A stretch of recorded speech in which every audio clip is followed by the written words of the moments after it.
So the last thing y'all are going to think of before I get back is how these quadratics are really just transforming what's known as the parent function. Okay, so I just take a second and let's look at this together. And if you don't quite understand it, it's okay. We'll talk about it when I get back. Okay, but I want y'all to think about it. Okay, so the most simplistic quadratic equation is just y equals x squared, and that's actually this graph right here is showing. Okay, y equals x squared. That's what it looks like, and you could graph the points, and we'll do that probably when I get back. But this y equals x squared is known as the parent function, because all other quadratic functions come from this.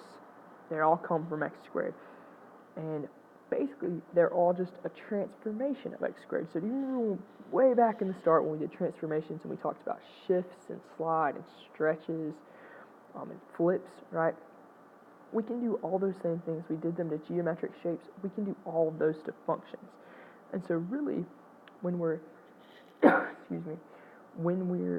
looking at all these different types of quadratic functions, they're really just all transformations of the parent function. So a transformation is a change, right, to the size or position, okay? Size or position. And we know what a transformation is because we've been doing them on shapes. Now we're going to do them on functions. Like I said, if you're having trouble grasping this, it's okay.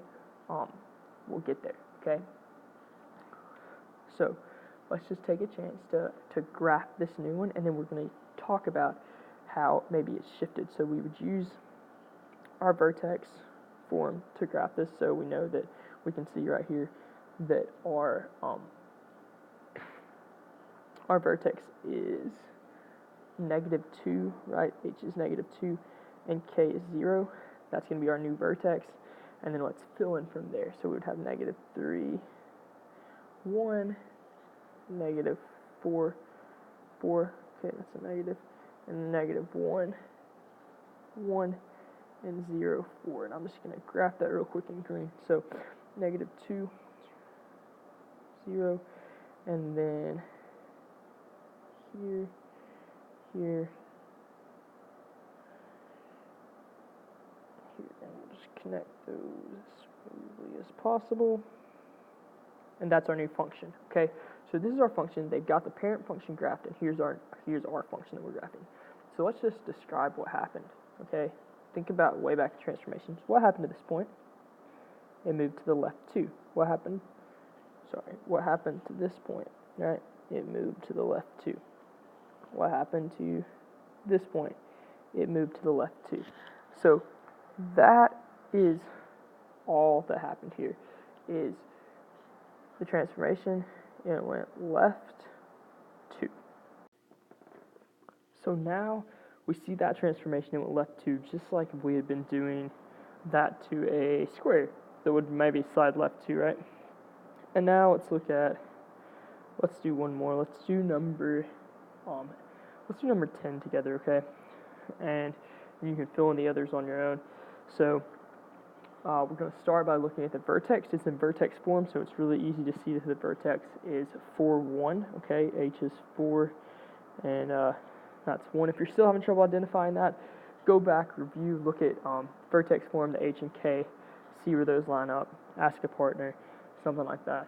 But then let's fill in 3, and if you plug that in, it's 3, 0, and then 2, -3, 5, 0, and 6, -3. And that's just, I'm picking the next value, plugging it in, and then getting the y value, okay? So now I'm going to graph that for us. So the vertex is 4, 1, 1, 2, 4, up 1, okay? And then 3, 0, and 5, 0, I'm going to graph 5, 0, and then 2, -1, 2, 3, and 6, -3, okay? And then let's draw that as smooth as possible, okay? And here's our new graph. And so how was this transformed, okay? So it was flipped, right? It was flipped, so it was opening up, and now it's opening down, Okay, so that would be flipped. What word could y'all think of maybe that would be that when we talked about transformations? What about reflected? Okay, maybe that. Reflected. What else? So it was flipped, and then it was also moved right 4, right? Right 4, and then it also moved up. You can see the moved up 1. So after we flipped it, it moved right 4 and up 1, or however, whatever order you want to think about that. But right 4 and up 1. So that would be the full transformation there. It was flipped, moved right 4 and up 1. And that was the transformation based on that parent function of y equals x squared. Okay, so you guys maybe pause the video, work the rest of these on your own. So that would be 8, 9, and then 11 and 12. Try those on your own. I want you guys to check Google Drive, make sure you're getting the right thing. And also, if you don't understand it, talk to a neighbor. Again, I know this stuff's kind of hard to wrap your head around, but I want to see what you guys can get kind of working on your own and working with each other and thinking about these videos, okay? So pause the video, do that. When you're ready, press play. So now that you've identified some of these transformations that are happening, let's think about how the vertex form tells us what's happening, okay? So we know that h in this we look at the vertex form, right? And we know what each of these represent, right? Our h value and our k value. Well, we don't know what they represent. We're about to talk about that. But we know that this form is special because it gives us our vertex is really easy and our axis of symmetry is really easy to identify. What's also a really great form because it easily shows us how the parent function has been transformed. Okay, so h is our horizontal shift. Okay, HOR CONT, or horizontal shift. Okay, and if we notice that it's being added, then it's going to be shifted left actually. And why? Because if it's x plus h, then it was actually negative. The sign kind of changes. And this is something that's hard to get used to originally, because then if we see that it's a negative, if it's minus, then it's actually going to be shifted right. And this is probably one of the hardest things to get used to when we start working with quadratic equations, is how the horizontal shift is actually opposite to what we want to think that if it's positive, we're shifting it right. If we've got x plus something, that we're shifting right, but it's actually if we've got x plus something, we're shifting left, because in that case h was negative, and then if we have x minus something, we're shifting right, because that's when h is actually positive. So I know that's hard to wrap your head around. If you need to, pause the video, rewind it, but think about that, how our shift is actually opposite of our natural instinct, okay? And then k is our vertical shift, okay? Our vertical shift, our vertical shift, okay? And this is just like we would think. If it's plus k, then we're shifting up, and if it's minus k, we're shifting down, okay? So this is very intuitive. We've got plus k, we're shifting up, and then, so what's important is knowing that h is our horizontal shift, h for horizontal, and k is our vertical shift. That k and v aren't the same, but that's okay. Okay, and then let's think about a. So a, we have a value up here. This is going to tell us a lot, our a value. If a is negative, then that is when the function is reflected or flipped, okay? Reflected. And we did that in an example a few minutes ago. We saw where it was reflected. If you go back and look at that equation, the a value is actually -1. So it's reflected across the x-axis, okay? X-axis. So that's, a is negative, it's going to show us a reflection, okay? Then, if the absolute value of a is greater than 1, it represents a vertical stretch, okay? So your last two examples that you worked through together should have maybe started showing you this a little. But if the absolute value of a is greater than 1, so if you got like a -3 or 3 or something like that, that means we're going to be stretching that parabola out. And then if the absolute value is between 0 and 1, so that would mean if it's a fraction, right, or a decimal between 0 and 1, then that's actually compression. So that means we're kind of going to be like shrinking it together, compression. Think about compressing something, like squeezing it, okay? So, and we'll talk, like I said, we're going to talk about all this more when I get back. I just want to kind of start getting y'all thinking about it. So now, knowing these things, okay, think about these things we know. H is the horizontal shift. K is the vertical shift. If A is negative, it's been reflected across the x-axis. If A is greater, the absolute value of A is greater than 1, represents a vertical stretch. If the absolute value of A is between 0 and 1, it represents a compression. And so then, based on those things, we could actually write functions in vertex form, just knowing what shift we want to have happen, what transformation we want to have happen.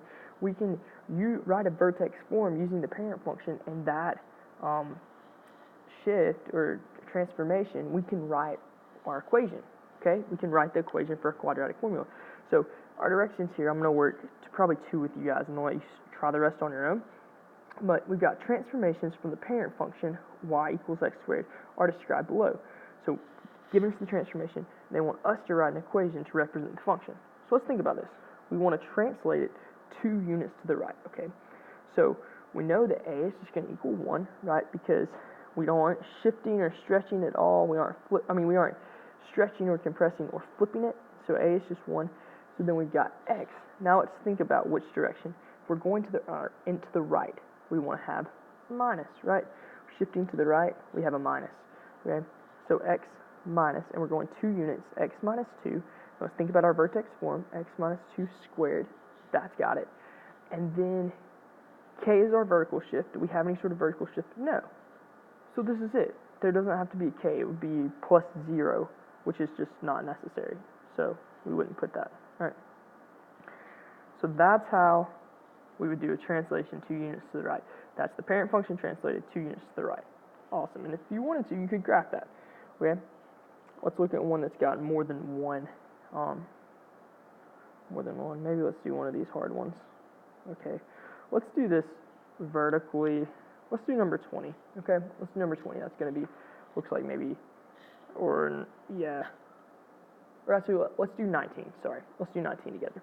Okay. So vertically compressed by a factor of 1/3. Okay. What does that mean? We've got y equals, vertically compressed means we're dealing with our a, right? Our a value. So 1/3 is our a value. And then translated up 8 units. So we don't have an h, right? Because we're not translating it left or right at all. So just x squared. So 1/3 x squared, and then translated up 8 units. So up means we're adding 8 units. And that would be our equation, y equals 1/3 x squared plus 8. Okay. So now I want you guys really try these on your own. See if you can do them first before helping each other. See if you can do it by yourself. Then, maybe check with your neighbor, and then eventually, once you all kind of have maybe agreed on answers, or maybe you're disagreeing and need to see who's right. I've got the answers on Google Classroom, or on your Google Drive, so look for those, check your answers, and then I know by now you probably know you're having a quiz tomorrow. It's going to have this stuff on it. Don't freak out.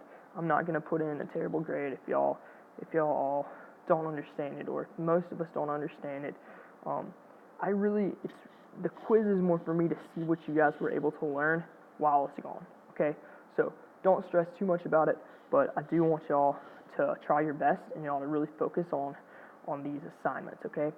So go do this on your own, and then follow the instructions on Google Classroom from there.